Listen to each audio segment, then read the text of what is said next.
الحمد لله الذي جعل الشمس والقمر بحسبان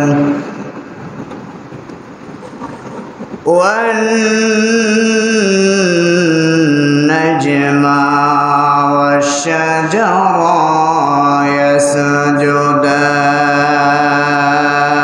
يسجدان وفضل زمانا على زمان كما فضل مكانا على مكان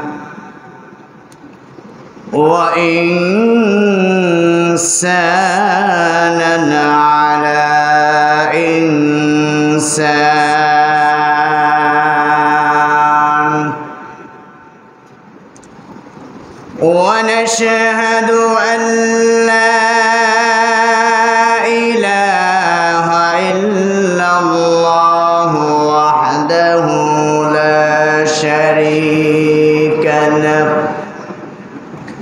وأشهد أن سيدنا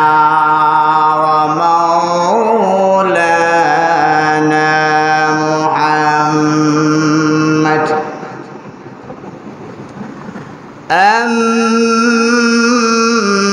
أما بعد فأعوذ بالله من الشيطان الرجيم بسم الله الرحمن الرحيم فأما اليتيم فلا تقهر وأما السائل فلا تنهر وأما بنعمة ربك فحدث وقال النبي عليه الصلاة والسلام كلكم بنو آدم وآدم من تراب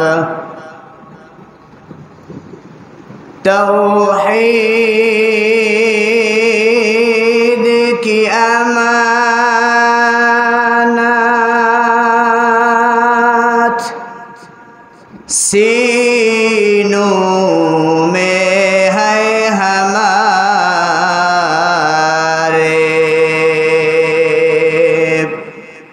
आशा नहीं मिटाना नामो निशान हमारा ला इलाहा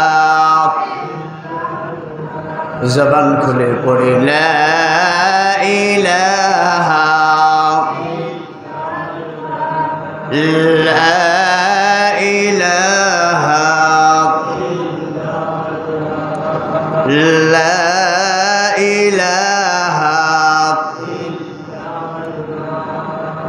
ला इलाहा ला इलाहा अल्लाह अल्लाह क्या मुबारक नाम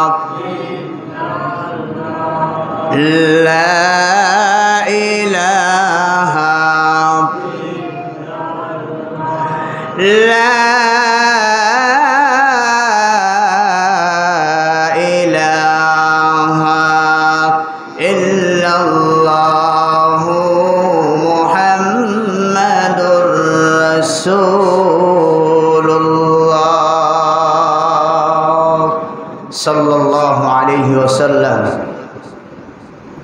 মহান রব্বুল আলামিনের শুকর ও সুজুদ, যে মহান রব্বুল আলামিন আমাদেরকে আল্লাহ পাকের ফরজ হুকুম আদায় করার জন্য, আল্লাহ পাক আমাদেরকে আল্লাহর ঘর মসজিদ এনেছেন।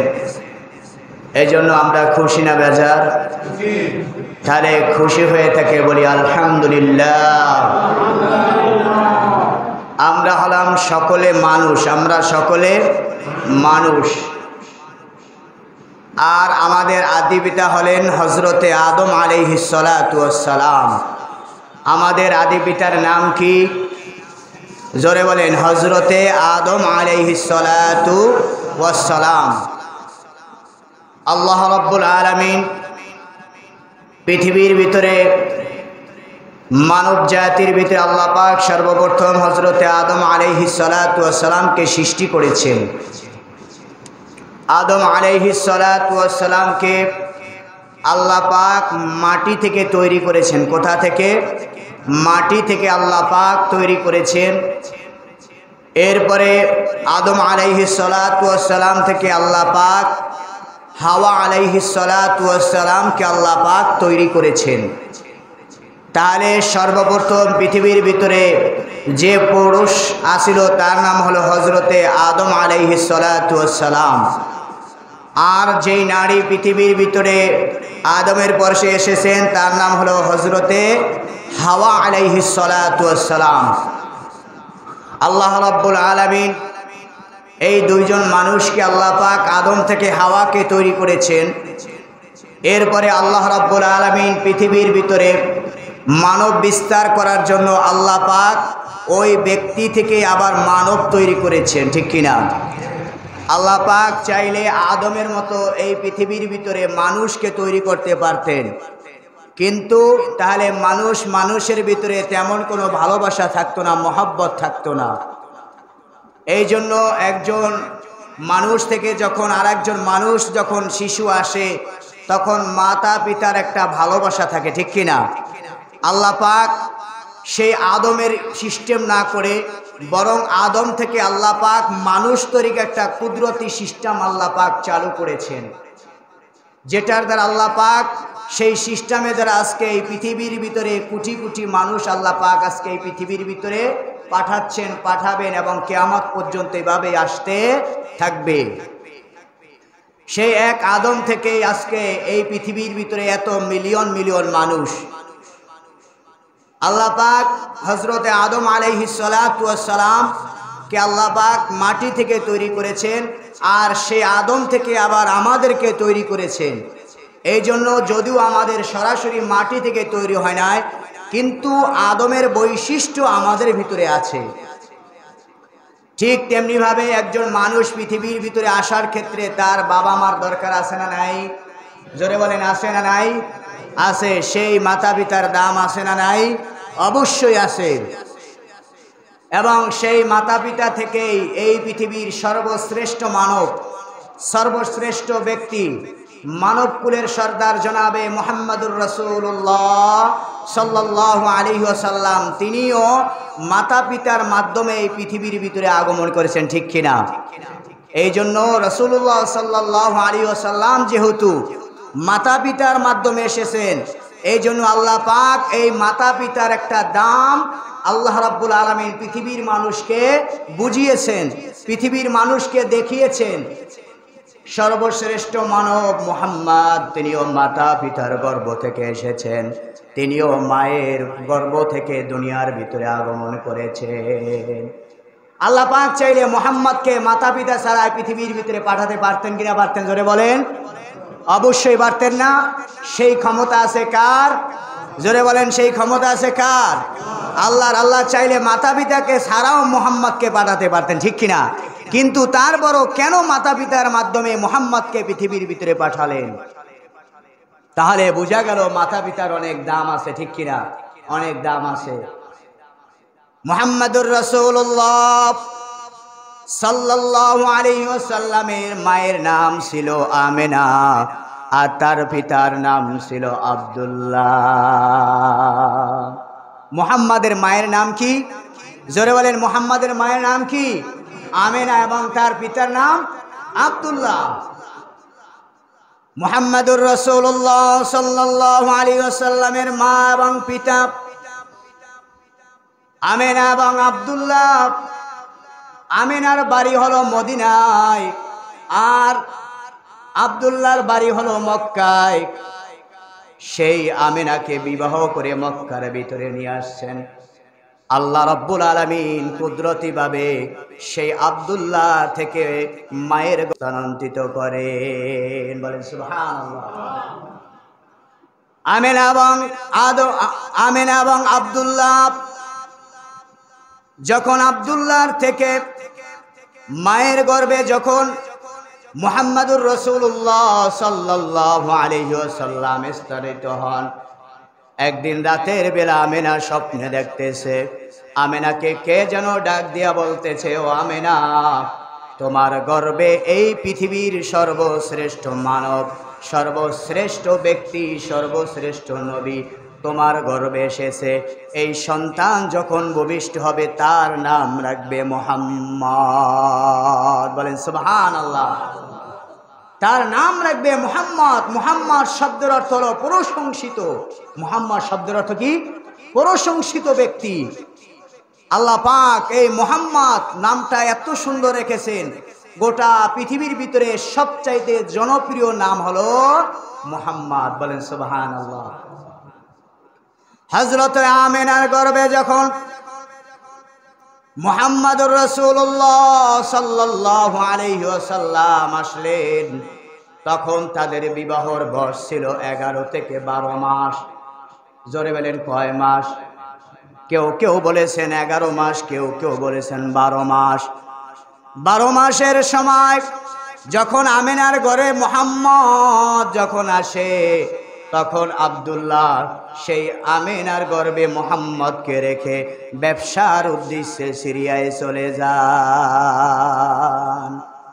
ব্যবসার উদ্দেশ্যে আমিনার গর্ভে মুহাম্মদকে রেখে সিরিয়ায় চলে যাচ্ছেন। সেই সময় মুহাম্মদ সাল্লাল্লাহু আলাইহি সাল্লাম মায়ের গর্ভে 6 মাস। কয় মাস? জোরে বলেন, কয় মাস? আমিনা 6 মাসের গর্ভবতী। আব্দুল্লাহ 6 মাসের গর্ভবতী স্ত্রীকে রেখে সেই সিরিয়ায় ব্যবসার উদ্দেশ্যে চলে গেলেন। এদিক দিয়া আমিনা মুহাম্মদ সাল্লাল্লাহু আলাইহি সাল্লামের দাদা আব্দুল মুত্তালিব, আমিনার শ্বশুর আব্দুল মুত্তালিবের কাছে আসেন। চলে গেলেন সিরিয়ায় ব্যবসা বাণিজ্যের উদ্দেশ্যে। তিনি আমিনাকে মক্কায় রেখে গেলেন। সিরিয়ায় যাওয়ার পরে ব্যবসা বাণিজ্য করে তিনি আবার সেই মদিনায় ফিরে আসলেন। মদিনা হলো তার শ্বশুর বাড়ি। মদিনা কার বাড়ি? আব্দুল্লাহর শ্বশুর বাড়ি হলো মদিনায়, আবার আব্দুল্লাহর নানি বাড়ি হলো মদিনায়। এই জন্য তিনি সিরিয়া থেকে ব্যবসা করে মদিনায় এসে তিনি বিশ্রাম নিয়েছেন। তিনি ব্যবসা করে সিরিয়া থেকে ব্যবসা করে তিনি মদিনায় এসে বিশ্রাম করেছিলেন। মদিনায় তিনি আসলেন। সেই সময় মদিনার নাম মদিনা ছিল না, মদিনার নাম ছিল ইয়াসরিব। ইয়াসরিব নাম ছিল মদিনার। মদিনার নাম মদিনা রেখেছেন মুহাম্মদ, কিন্তু মদিনার আগের নাম ছিল ইয়াসরিব। আব্দুল্লাহ সিরিয়া থেকে ইয়াসরিবে আসলেন আশ্রয় গ্রহণ করার জন্য, আরাম নেওয়ার জন্য। হঠাৎ করে তিনি যখন মদিনায় বিশ্রামের জন্য আসলেন, হঠাৎ তিনি অসুস্থ হয়ে পড়লেন। শরীরের ভিতরে জ্বর, প্রচণ্ড জ্বর। তিনি মক্কার ভিতরে খবর পাঠালেন, তার পিতার কাছে খবর পাঠালেন যে আমি মদিনার ভিতরে অনেক অসুস্থ, অনেক জ্বর। এদিক দিয়া আমিনার বাড়ির লোক এবং তার নারীর বাড়ির লোক অনেক সেবা যত্ন করতেছে। যখন মদিনার ভিতর থেকে মক্কায় আব্দুল মুত্তালিবের কাছে সংবাদ গেছে, আব্দুল মুত্তালিব আব্দুল্লাহকে নেওয়ার জন্য লোক পাঠাইছেন, কিন্তু আব্দুল্লাহর এত পরিমাণ অসুস্থ, এত পরিমাণ জ্বর ছিল যে সে উটের পিঠে চড়ে মক্কা যাওয়ার সক্ষম ছিল না। এই জন্য তিনি ভাবলেন কিছুক্ষণ থাক, সুস্থ হোক, তারপরে সুস্থ হওয়ার পরে তাকে মক্কায় নিয়ে যাবে। সুস্থ হওয়ার পরে যখন তিনি সুস্থ হবেন, সুস্থ হলেই তিনি উটের পিঠে বসতে পারবেন, বসতে পারলেই তাকে মদিনা থেকে মক্কায় নিয়ে যাওয়া হবে। কারণ সেই সময় তো আর গাড়ি ছিল না, ছিল বলেন? সেই সময় গাড়িও ছিল না, পেলনও ছিল না, সেই সময় যাতায়াত ছিল উট এবং ঘোড়ার পিঠে এবং গাদার পিঠে। আব্দুল্লাহকে নেওয়ার জন্য আব্দুল মুত্তালিব লোক পাঠালেন, কিন্তু আল্লাহর কি কুদরত, ওই যে আব্দুল মুত্তালিব লোক পাঠালেন, ওই অসুস্থতায় তিনি মদিনার ভিতরে ইন্তেকাল করলেন। কিছুদিন পরে যখন সংবাদ হয়ে গেল, সেই মদিনা থেকে মক্কায় যেই লোক পাঠিয়েছেন সেই লোক মদিনা থেকে মক্কায় গিয়ে আব্দুল মুত্তালিবের কাছে জানাইতেছে, আপনার পুত্র আর এই পৃথিবীর ভিতর নাই, সে পৃথিবী থেকে বিদায় নিয়ে চলে গেছে। আল্লাহর নবী 6 মাসের গর্ভবতী, আল্লাহর নবী তার পিতার চেহারা তিনি দেখেন নাই। তার পিতার চেহারা গর্ভে থাকা অবস্থায় তার পিতা দুনিয়ার মায়া ছেড়ে চলে গেছেন। মুহাম্মদ এখনো কলম দুনিয়ার অন্ধকার, মায়ের গর্ভে রয়েছেন, এখন তিনি দুনিয়া দেখেন নাই। দুনিয়া দেখার আগেই তার পিতা দুনিয়া থেকে চলে গেছে। আব্দুল মুত্তালিব এই তার পুত্রবধূকে তিনি লালন পালন করেছে। অতঃপর মুহাম্মাদুর রাসূলুল্লাহ সাল্লাল্লাহু আলাইহি ওয়াসাল্লাম এই পৃথিবীর ভিতরে 12ই রবিউল আউয়াল সোমবার দিন পৃথিবীর ভিতরে আগমন করে। সুবহানাল্লাহ। মুহাম্মাদুর রাসূলুল্লাহ সাল্লাল্লাহু আলাইহি ওয়াসাল্লাম 12ই রবিউল আউয়াল, এই রবিউল আউয়াল মাসে 12 তারিখ সোমবার তিনি পৃথিবীর ভিতরে আগমন করেছেন। তাহলে মুহাম্মাদুর রাসূলুল্লাহ সাল্লাল্লাহু আলাইহি ওয়াসাল্লাম এই পৃথিবীতে আসার আগেই তিনি তার পিতা হারিয়েছেন। মুহাম্মাদুর রাসূলুল্লাহ সাল্লাল্লাহু আলাইহি ওয়াসাল্লাম যখন তিনি পৃথিবীর ভিতরে আসলেন, তাকে লালন পালন করার জন্য হালিমার কাছে দিয়া দিলেন। হালিমা বিশ্বনবীকে লালন পালন করেছেন। মুহাম্মাদুর রাসূলুল্লাহ সাল্লাল্লাহু আলাইহি সাল্লামের বয়স যখন 5 থেকে 6 বছর হলো, মুহাম্মাদুর রাসূলুল্লাহ সাল্লাল্লাহু আলাইহি সাল্লামকে আবার সেই তার মায়ের কাছে ফিরাইয়া দিলেন, মক্কায় ফিরাইয়া দিলেন। আল্লাহ নবী সাল্লাল্লাহু আলাইহি ওয়াসাল্লাম বয়স মাত্র 5 থেকে 6 বছর, মাত্র তিনি একটা বোঝার মাত্র বয়স হয়েছেন। 5 বছরের সন্তান মোটামুটি একটু বোঝে, ঠিক কিনা? পিতা কেউ বোঝে, মাতা কেউ বোঝে, বোঝে না? জোরে কন, বোঝে কিনা? 5 বছরের সন্তান পিতাকে চেনে না? 5 বছর সন্তান তার মাকেও চেনে, পিতাকেও চেনে। মুহাম্মাদুর রাসূলুল্লাহ সাল্লাল্লাহু আলাইহি ওয়াসাল্লামের বয়স মাত্র 5 বছর।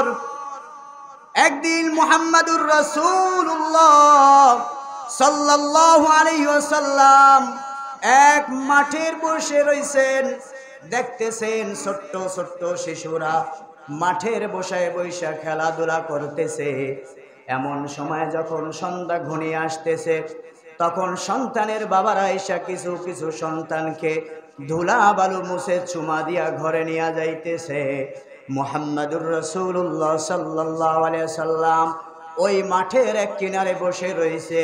মুহাম্মদ ছোট্ট একটা শিশু বালক মুহাম্মদ যখন কোনো ব্যক্তিকে দেখে, মুহাম্মদ নিজের পিতাকে মনে করে দৌড় দিয়ে তিনি তার কাছে যান, কিন্তু মুহাম্মদকে কেউ নিতেছে না, মুহাম্মদকে কেউ ধরতেওছে না। অন্য অন্য সন্তানদেরকে তারা তাদের পিতারা ধুলা বালু পুষে সুন্দর করে চুমা দিয়ে ঘরে নিয়ে যাইতেছে। তোমার নবী, আমার নবী, মায়ার নবী ওই মাঠের এক কিনারে বৈশা বাবাকে তালাশ করতেছে, ডানে টাকায় বামে টাকায়, কিন্তু কোনো মানুষ তো তাকে ধরতেছে না। এদিক দিয়ে যখন সন্ধ্যা হয়ে যাইতেছে, হযরতে আমেনা চিন্তা করতেছে আমার মুহাম্মদ কোথায়, কোথাও এতিম মুহাম্মদ তো ঘরে আসতেছে না। আমেনা এবার বের হয়ে গেলেন ঘর থেকে। আমেনা ঘর থেকে বের হইয়া লোকদেরকে জিজ্ঞাসা করে, ও ভাই, তোমরা কি আমার সন্তান মুহাম্মদকে দেখেছো কিনা? সকলে বলে, মুহাম্মদ আবার কে? মুহাম্মদকে তো চিনি না, কিন্তু ওই যে মাঠের কোন একটা বাচ্চা দেখি বাবা বাবা করে কাঁদতেছে, ওরকম একটা আমরা শিশু সন্তান দেখে আছি। আমেনা দৌড়াতে দৌড়াতে মাঠে গিয়া দেখতেছে মুহাম্মদ বসে বসে কাঁদতেছে আর বাবা বাবা বলে কাঁদতেছে। আমেনা ডাক দিয়ে কয়, ও সন্তান, আয় আয় আয় আয়, আমার কোলে আয়, কোলে আয়। মুহাম্মদ কয়, না না, আমার বাবা কই? আমি আমার বাবার কোলে উঠবো। আমেনা কয়, বাড়িতে চল, তোর বাবা বাড়িতে আছে। কয়, না না, আমি আমার বাবার কোলে যাব। মুহাম্মাদের ছোট্ট শিশু বাবার কোলে যাওয়ার জন্য পাগল হয়ে গেছেন। হযরত আমেনা যেভাবে হোক বুঝাইয়া তিনি বাড়িতে নিয়ে চলে গেছে। মুহাম্মদ বাড়িতে নিয়ে চলে গিয়ে বাবাকে কিভাবে দেখেন, বাবা তো দুনিয়ায় আসার আগেই শেষ হয়ে গেছে। এই জন্য মুহাম্মদকে সান্ত্বনা দিতেছে, তোমার বাবা মদিনায় আছে। আমেনা আব্দুল মুত্তালিব থেকে একজন দাসী উম্মে আয়মানকে নিয়ে ছোট্ট শিশু মুহাম্মদকে মক্কা থেকে নিয়ে মদিনায় তার পিতার কাছে পৌঁছান, পিতাকে দেখার জন্য রওনা হয়ে গেছেন। যখন তিনি মক্কা থেকে মদিনায় হিজরত করলেন, মুহাম্মদ যখন তার মা যখন তার বাবার কাছে গেলেন, বাবার কবর দেখে আমেনা বলতেছে, ওই যে তোমার ওই গাছের তলে তোমার বাবার কবর। মুহাম্মদ এক দৌড় দিয়া ওই কবরের কাছে যায় হাউমাউ করে কাঁদতেছে। এমন সময় আল্লাহ রাব্বুল আলামিন জিবরাইল আলাইহিস সালাতু ওয়াস সালামকে পাঠালেন, ও জিবরাইল, তাড়াতাড়ি যাও, তাড়াতাড়ি যাও, আমার ছোট্ট মুহাম্মদ এমন ভাবে কাঁদতেছে, আমি আল্লাহ সহ্য করতে পারি না, তাড়াতাড়ি মুহাম্মদকে সান্ত্বনা দাও। আল্লাহ রাব্বুল আলামিন জিবরাইলকে পাঠালেন, মুহাম্মাদের কাছে পাঠিয়ে দিলেন। মুহাম্মদ এবং মা আমেনা পিতার এবং স্বামীর কবর জিয়ারত করে মক্কায় কিছুদিন থাকার পরে আবার মুহাম্মদকে নিয়ে মদিনা থেকে মক্কায় যাইতেছিলেন। যেহেতু মহিলা মানুষ, দুইজন মহিলা, একজন হলো উম্মে আয়মান আর একজন হলো আমেনা, আর একজন হলো শিশু সন্তান মুহাম্মদ। তারা মক্কা থেকে মদিনা থেকে বিদায় নিয়ে মক্কা যাইতেছেন।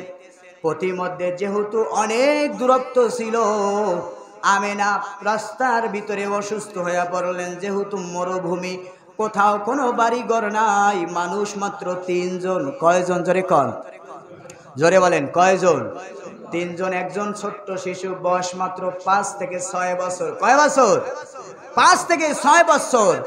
আরেকজন হলো দাসী উম্মে আয়মান, আর মুহাম্মদ সাল্লাল্লাহু আলাইহি ওয়াসাল্লামের মা হযরতে আমেনা। তারা তিনজন মদিনা থেকে মক্কায় শ্বশুর বাড়ি যাইতেছেন। কোথায় যাইতেছেন? শ্বশুর বাড়ি যাইতেছেন। যেহেতু মক্কা মদিনা মধুর ধুধুর প্রান্ত, বালুমাঠ, জনসম্মুখ নাই, কোনো মানুষ নাই। মুহাম্মদকে নিয়া গাধার পিঠে চড়ে মদিনা থেকে মক্কায় যাইতেছেন। প্রতিমধ্যে মা আমেনা অসুস্থ হয়ে পড়েছেন। উম্মে আয়মানকে বলতেছে, উম্মে আয়মান, তাড়াতাড়ি বিছানা বিছাও, আমি আর হাঁটতে পারি না। উম্মে আয়মান বিছানা বিছাইয়া দিছেন। আমেনা অসুস্থ, মুহাম্মদ ছোট্ট শিশু সন্তান মায়ের অসুস্থ দেখে পাশে বসে কাঁদতেছে, আর উম্মে আয়মানও সেবা যত্ন করতেছে। যেহেতু কোনো মানুষ নাই, কাকে বলবে, কে বলবে, কাকে সংবাদ দিবে? ওই মরুর প্রান্তে কাকে সংবাদ দিবে, কিভাবে সংবাদ দিবে? উম্মে আয়মান আমেনার সেবা যত্ন করে। মুহাম্মাদও মায়ের মাথার কাছে গিয়া হাত বুলাইতেছে। এমন সময় আমেনা বলতেছে, ও উম্মে আয়মান, আমি মনে হয় আর এই পৃথিবীর ভিতরে বাঁচব না। উম্মে আয়মান রে, আমার মুহাম্মদকে একটু ধরে আমার বুকের ভিতরে দাও। উম্মে আয়মান ছোট্ট মুহাম্মদকে মায়ের বুকে চড়াইয়া দিলেন। মা জড়াইয়া ধরছে, মুহাম্মদের দিকে একবার তাকায়, আবার আকাশের দিকে একবার তাকায়, আবার উম্মে আয়মানের দিকে একবার তাকায়। মুহাম্মদকে চুমা দিতেছে আর মনে ভাবতেছে এটাই মনে হয় শেষ চুমা। মুহাম্মদকে চুমা দেয়, আর ওদিক দিয়া তিনি আমেনা করুন্দন করে করে চোখের পানি ছাড়তেছে, আর শেষ চুমা দিতেছে, আর বলতেছে, রে উম্মে আয়মান, হতে পারে এটা আমার শেষ বিদায়, এটাই আমার শেষ চুমা। তুমি মুহাম্মদকে তার দাদার কাছে সঠিকভাবে পৌঁছায় দিবা। এই কথা বলে মুহাম্মদকে বুকে নিয়ে মা আমেনা আল্লাহর ডাকে চলে গেছে। মুহাম্মদ ছোট্ট শিশু, নাবালিগ বাচ্চা, কিছু বোঝে না। মুহাম্মদ মাকে লাড়া দিতেছে, সুমা দিতেছে, আর মাকে লাড়া দিতেছে। মা বইটা ডাকতেছে, কিন্তু কিভাবে ডাকে সাড়া দিবেন? মুহাম্মাদের মা তো আল্লাহর ডাকে চলে গেছেন সাড়া দিয়ে। ছোট্ট শিশু সন্তান উম্মে আয়মান এবং মুহাম্মাদুর রাসূলুল্লাহ সাল্লাল্লাহু আলাইহি ওয়াসাল্লাম দুইজন কি করবেন? উম্মে আয়মান গর্ত করতেছে, মুহাম্মদ উম্মে আয়মানের সাথে গর্ত করতেছে। তিনি তো বোঝেন না কেন গর্ত করতেছেন। মুহাম্মদও গর্ত করতেছেন, উম্মে আয়মানও গর্ত করতেছেন। এমন সময় যখন মাকে যখন গর্তের ভিতরে রাখলেন, মুহাম্মদ বলতেছে, কেন আমার মাকে গর্তের ভিতরে রাখো? উম্মে আয়মান বলতেছে, তাকে এখানে রাখতেছি কেন? তুমি বুঝবা না, তুমি আমার সাথে চলো। মুহাম্মদও তার মাকে সেখানে উম্মে আয়মানের সাথে মাটি দিয়েছে। এদিক দিয়া আব্দুল মুত্তালিব মক্কায় অপেক্ষা করতেছে কখন নাতি আসবে, পুত্রবধূ আসবে। এমন সময় দেখতেছে দুইজন মানুষ আসতেছে, আর একজন মানুষ নাই। আব্দুল মুত্তালিব বুঝতে পারলেন মনে হয় কিছু হয়েছে। আব্দুল মুত্তালিব দেখতেছে মুহাম্মদকে শুধু উম্মে আয়মান আসতে আছে। আব্দুল মুত্তালিব জিজ্ঞেস করলেন, আমার পুত্রবধূ কোথায়? বলে, তোমার পুত্রবধূ মদিনা এবং মক্কাবর্তী আবহাওয়া একটা স্থান আছে, আবওয়াব নামক একটা স্থান আছে, সেই স্থানে অসুস্থ হয়ে তিনি আল্লাহর ডাকে চলে গেছে। আব্দুল মুত্তালিব মুহাম্মদকে কোলের ভিতরে নিয়ে আল্লাহর কাছে দোয়া করলেন, আয় মালিক, যেই মানুষটা, যেই শিশু সন্তান পৃথিবীতে আসার আগে বাবা চলে গেছে, পৃথিবী আসার পরে 6 মাস আগে মা চলে গেল 6 বছর বয়সে, আয় মালিক, তুমি সারা মুহাম্মাদের আর কেউ নাই। এরে নবীর উম্মতের দল, মা বাবা যে কত বড় একটা নেয়ামত। যার মা বাবা ছোট্ট বয়সে মারা গেছে তারাই জানে মা বাবা একটা কি জিনিস। যাদের ছোট্ট বয়সে যাদের মা হারিয়েছে তারাই জানে মায়ের ভালোবাসা কি জিনিস। যাদের ছোট্ট বয়সে বাবা হারিয়ে গেছে তারাই জানে ভালোবাসা কি জিনিস। এই জন্য মুহাম্মাদুর রাসূলুল্লাহ সাল্লাল্লাহু আলাইহি ওয়াসাল্লাম তিনি সর্বদা এতিমদেরকে ভালোবাসতেন, সর্বদা এতিমদেরকে মহব্বত করতেন। যাদের পিতা হারিয়েছেন, যাদের মাতা হারিয়েছেন, মুহাম্মদ তাদেরকে সর্বদা ভালোবাসতেন। বলেন সুবহানাল্লাহ। আল্লাহর নবী বলেছেন, যে ব্যক্তি কোনো বাবা হারা মা হারা এতিম সন্তানকে মাথায় হাত বুলিয়ে দিবেন, আল্লাহ রাব্বুল আলামিন তাকে 5টা ফজিলত দান করবেন। বলেন সুবহানাল্লাহ। আল্লাহর নবী সাল্লাল্লাহু আলাইহি ওয়াসাল্লাম বলেছেন, যে ব্যক্তি কোনো এতিম সন্তানের মাথায় হাত বুলাবে, হাত রাখবে, সাথে সাথে আল্লাহ রাব্বুল আলামিন এবং আল্লাহ নবী তার প্রতি খুশি হয়ে যান। কোনো ব্যক্তি যদি কোনো এতিম সন্তানের প্রতি মাথায় শুধু হাত রাখে, আল্লাহ এবং আল্লাহর রাসূল তার প্রতি সাথে সাথে খুশি হয়ে যায়। বলেন সুবহানাল্লাহ। 2 নাম্বার ফজিলত হলো, কোনো ব্যক্তি যদি কোনো শিশু সন্তানের মাথায় হাত বুলায়, ওই ব্যক্তির যদি অন্তরটা কঠোর হয়ে থাকে, আল্লাহ পাক তার অন্তরটাকে নরম বানিয়ে দেন। বলেন সুবহানাল্লাহ। হাদিসের ভিতরে আসছে, এক ব্যক্তি আল্লাহর নবী সাল্লাল্লাহু আলাইহি ওয়াসাল্লামকে বললেন, ইয়া রাসূলুল্লাহ, ইয়া হাবিবাল্লাহ, আমার অন্তরটা তো অনেক কঠোর হয়ে গেছে, কি করা যায়? আল্লাহর নবী সাল্লাল্লাহু আলাইহি ওয়াসাল্লাম বললেন, তুমি যদি এতিমের মাথায় হাত বুলিয়ে দাও আর যদি মিসকিনদেরকে সমর্থন থাকে যদি খাওয়াও, আল্লাহ পাক এর বদলে তোমার কঠিন দিলকে আল্লাহ নরম করে দিবে। সুবহানাল্লাহ, জোরে কোন। 3 নাম্বার ফজিলত, যদি কোনো ব্যক্তি কোনো এতিম মিসকিন সন্তানকে যদি হাত বুলাইয়া দেয়, আল্লাহ পাক তার রিজিকের ভিতরে আল্লাহ বরকত দিয়ে দেন। বলেন সুবহানাল্লাহ। আল্লাহ পাক তার হায়াতের ভিতরে বরকত দিয়ে দেন। আল্লাহ রাব্বুল আলামিন তাকে দুনিয়ার ভিতরে শান্তি দেন। আল্লাহ রাব্বুল আলামিন তার আমলনামায় নেকি দিয়ে দেন, সওয়াব দিয়ে দেন। আল্লাহ রাব্বুল আলামিন তাকে সমস্ত বিপদ আপদ থেকে আল্লাহ হেফাজত করে। এই জন্য সমাজের ভিতরে যেই সমস্ত এতিম এবং যেই সমস্ত মিসকিন সন্তানরা আছে, তাদেরকে মহব্বত করা, তাদের ভালোবাসা, তাদেরকে ভালো চোখে দেখা। মুহাম্মদ আর একটা কথা বলেছেন, যে ব্যক্তি কোনো এতিম সন্তানকে মহব্বত করবে, কিয়ামতের ময়দানে ওই ব্যক্তি এবং আমি দুইজনে কাছাকাছি বসবাস করব। বলেন সুবহানাল্লাহ।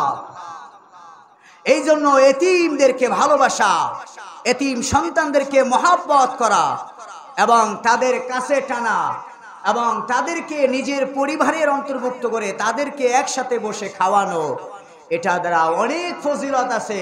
কিন্তু এতিম বাচ্চাদেরকে আমরা ঘৃণা করি, দূরে ঠেলে দিই, ঠিক কিনা জোরে কোন? আমরা এতিমদেরকে তেমন কোনো দাম দিই না, দেই বলেন? বরং এতিমদেরটা আরো কিভাবে আমরা মেরে খেতে পারি সেই ধান্দা করি, ঠিক কিনা? কোনো সন্তানের যদি ছোট বয়সে বাবা মা মারা যায়, তাহলে সমাজের মানুষ যে কতটা যে তার প্রতি অন্যায় অবিচার করে সেটা বলে বোঝানো সম্ভব না। এই জন্য এতিমদেরকে ভালোবাসা, এতিমদেরকে মহব্বত করা এবং মাতা পিতাকে ভালোবাসা, মাতা পিতা থাকতে তাদের কদর করা, মাতা পিতাকে ভালোবাসা, তাদের ভালোবাসায় আপনার দুনিয়া এবং আখিরাত আপনার কামিয়াবি করে দিবে। মাতা পিতা যে কি জিনিস এটা মরে না গেলে বোঝা যায় না, এতিম অবস্থায় বোঝা যায়। এই জন্য আমরা এতিমদেরকে ভালোবাসবো, মাতা পিতাকে মহব্বত করব, তাদের কাছ থেকে দোয়া নিব। ইনশাআল্লাহ আরও সামনে আলোচনা করা হবে মাতা পিতা কি জিনিস, তাদের কাছ থেকে দোয়া নেওয়া যে কত বড় একটা ফজিলত, এই ফজিলত সম্পর্কে ধারাবাহিকভাবে আলোচনা করবে ইনশাআল্লাহ। তবে এটা জেনে রাখেন, এতিমদেরকে ভালোবাসবেন, তাদেরকে কিছু দিবেন, তাদেরকে মহব্বত করবেন, ভালোবাসবেন, এর প্রতিফল দুনিয়ায় না শুধু আখিরাতেও আপনারা পেয়ে যাবেন।